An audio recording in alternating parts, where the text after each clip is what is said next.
Hi Peas, let's sit down and talk about, I don't know.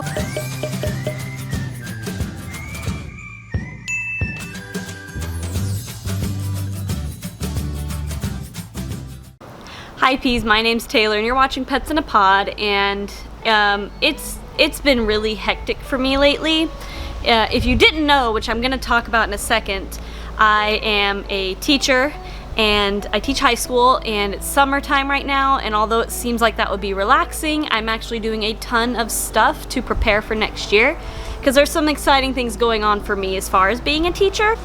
And I wanted to take this topic and kind of what's been on my mind and make it into something that you guys can really enjoy.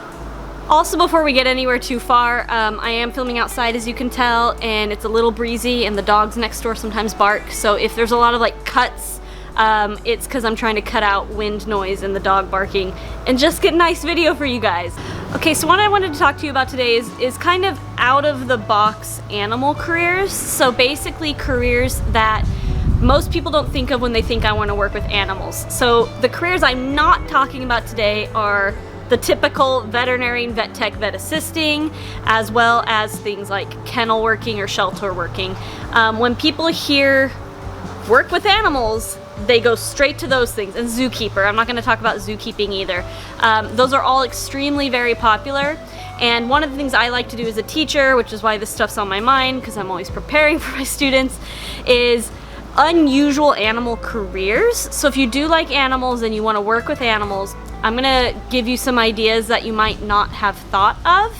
And so yeah, let's jump into it. So honestly, this is gonna be pretty informal and I'm gonna do a lot of this off the top of my head, so forgive me if, again, there's a lot of pauses, but let's just get into it. So number one is kind of obvious, kind of not, but there's things like dog training and dog grooming. Both of those careers are things that are easily accessible. You can do in any town, but for some reason people tend to forget about them when they're thinking animal careers because vet is always on the mind. So you could kind of take a step back from that and go into like grooming or training. Both are very rewarding and fun. You know, grooming takes a little bit of creativity as well. So if you're kind of a creative, artsy person, grooming is definitely fun because you get to use those hands-on artistic skills in a way to do grooming. Same thing with dog training. You don't have to be a generalized trainer for like people who have puppies or whatever. You can get into niche categories of training. There's agility training, scent work training. Scent work is so cool if you've never heard of it. There's people who do dock diving training, stuff like that. So even like show dog training, you have to teach your dog how to show in a ring and have proper posture and stuff like that. So think of general categories, but then try to really narrow it down. Okay, now if your bigger picture thinking is like zookeeper or park ranger, a good in between that's kind of both is wildlife rehabilitation. So wildlife rehabilitation can happen in any state, but I will say depending on your state, licensing to become a rehabber can become kind of complicated. But I mean, any career takes work. So if you're really motivated and you really want to work with wild animals, wildlife rehabilitation is so rewarding. And sometimes it starts as a volunteer opportunity, but eventually you can work your way up into like management for those kinds of systems. Push it is you do get to be indoors more often than park rangering or zookeeping, because with rehabbing you're generally doing it within an office, within a facility, or sometimes even within your home. If you're someone who wants to work from home, this could also be a good opportunity for you, but just keep in mind, depending on the animal that you may specialize in, that you have to prep your house for that. For example, Juniper Fox, very famous. She does a lot of rehabbing animal work on the side, and if you've ever seen her videos, check out her Instagram and stuff like that, and you'll see those foxes tear her house up. Foxes are not for the weak, and so just think about that one if you want to do rehabbing. If there's a facility near you that you can go to and do it there, that's the best scenario, especially for a beginner. But once you become more advanced, you might be able to do that kind of stuff at home. Okay, another option to look into, if your big picture is vet assistant, vet tech, or veterinarian itself, but maybe you don't, those are too big, those are too boring, right? Maybe, I don't know, you're looking for something unique and flashy. They have specialty veterinarians just like they do for people. So what I mean by that is they have neurologists for pets, they have behaviorists for pets, orthopedics, pediatrics, I guess you could say. So any specialty you could think of for humans, they have that as pets as well. And so if you kind of are like, I'm really into dentistry, or if it's satisfying to watch like dog teeth cleaning videos, you can actually do that as your sole job. You don't have to have all the other stuff that comes with being a veterinarian. You would specialize in dentistry of dogs. If you want to go the full veterinary route and you're just looking for other topics, like I said, check out those specialties. There are eye specialists, ear specialists, like I said, neurologists. So check things out. You don't have to be stuck in one bubble doing everything. There are also vets that go into exotics, so you could be just an exotic vet. There are vets that do just birds, so you can really consider and think of your options there. If you didn't know these things existed, highly suggest looking them up. Another career to consider is the one I do. So I want to talk about my career for a little bit, because it's not one many people think of when they think they want to work with animals, and it's not guaranteed either, but if you can make it work, honestly, I love my job.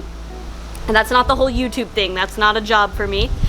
It's teaching. So as I said in the beginning, and as I've mentioned in videos here and there, I teach animal science courses and veterinary science courses. I teach a couple things, and they are so awesome, because guess what I get to do all day? I get to talk to other people as long as I want, for as much as I want, about my favorite thing, which is animals. Now, secondly, what I want to mention with teaching is, you're probably thinking, well, what if where I work doesn't offer animal courses? You know, you get hired to be a teacher and you can't teach what you want to teach. When I got hired, there were no animal courses. They actually became a thing because I was a teacher there. I asked for the courses to be developed, and I helped my district develop them. What I did do is I taught biology, and biology being a living science, I get to basically, like I said, I still get to pick how I want to deliver information. So when I would teach body systems in biology, I would tie in human body systems to animal body systems, and I still got to talk about animals. When I talked about ecology and behaviors, I really focused on animals, evolution with animals. Honestly, teaching is overlooked when it comes to animal careers, and any career really, because teaching is the fact that you can teach something to someone else, and that could be in any topic. We're gonna move on now to animal nutrition. Animal nutrition is so good because it's actually coming up with a lot of demand.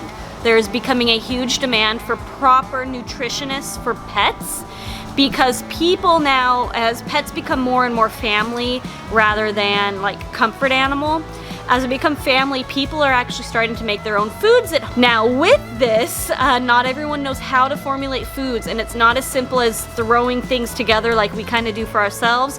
You really have to balance a pet's meal and be deliberate about it, and it's very scientific and mathematical.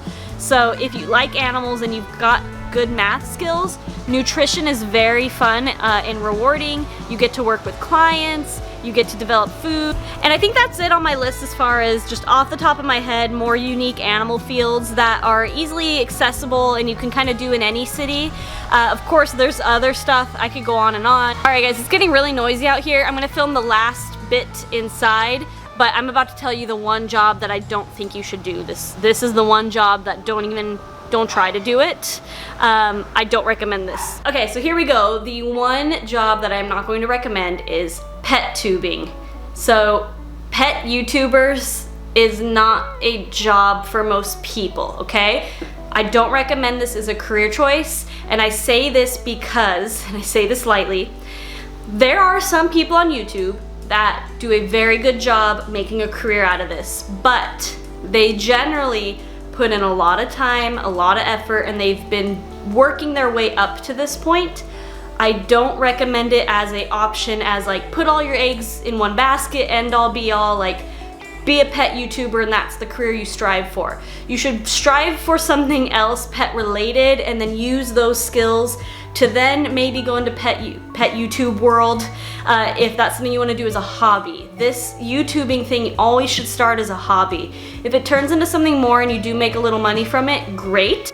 That's another misconception with pet YouTubers, is that all it takes is a lot of pets and then boom, you get all the views. And that's not true. There are thousands of people that try to get into being a YouTuber every single day, and it is extremely competitive and extremely hard to do. And so that's why I don't recommend it, you know, as a career choice.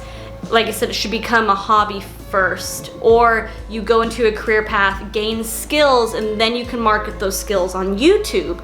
And I know I'm probably gonna get some hate for saying all of that, but I am sorry. It is the truth from my perspective.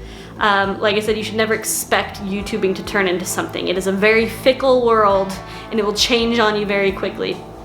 So, let's end on a positive note. Let's list out some animal careers you could be. Let me put them on the screen. I'm just gonna put a whole bunch for you guys, and if something attracts your eye and appeals to you, I highly encourage you to look it up, especially if you're considering like a career switch or just in general looking for something to become and you're looking into your future and you're like, what do I want to be? So here's some options for you.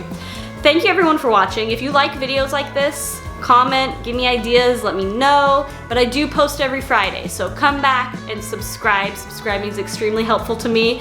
If you subscribe, then you'll be notified, and remember to come back every Friday and see what new video I've posted. So thanks for sticking around, guys. It's been great hanging with you. I'll see you next week. Have a good one.